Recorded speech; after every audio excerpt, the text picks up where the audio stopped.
আসসালামু আলাইকুম everyone, welcome back to my channel. বন্ধুরা, আজকে আপনাদেরকে দেখাবো আমি শখ করে 2 জোড়া কবুতর আনছি। তো এখন কিন্তু কবুতরের আদারগুলো ধুয়ে দেওয়া হয়েছে। এই যে এই জায়গায় কিন্তু কবুতরের আদারগুলো ধুয়ে দিছি, কারণ এখানে কিন্তু অনেক কবুতরের আদারে কিন্তু আপনার অনেক ধরনের ময়লা থাকে, জীবাণু থাকে। তো কবুতরের আদারগুলো কিন্তু ধুয়ে দিছি। আর আপনাদেরকে একটু কবুতরগুলো দেখাই। এই যে বন্ধুরা, এই জোড়াটা আমার অনেক পছন্দের একটা জোড়া।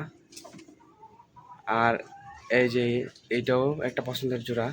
2 জোড়া আছে এখানে।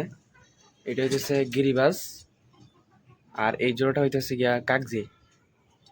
1 সপ্তাহ হয়েছে। আর এদের ঘর বানানো হয়েছে এই ক্যারেট দিয়ে সুন্দর করে। এই যে ঘর, ভাবতেছি এই ঘরই থাকবে কবুতর, পাশাপাশি বাইরে বের করবো। তো দেখা যাক কি হয়। তো বন্ধুরা, আমার কবুতরগুলো কেমন হয়েছে সবাই কমেন্টে জানাবেন। এখন কিন্তু খাওয়া দাওয়া করছি, আবার অফিসে চলে যাবো। তো আপনারা সবাই কমেন্টে জানান আমার কবুতরগুলো কেমন হয়েছে।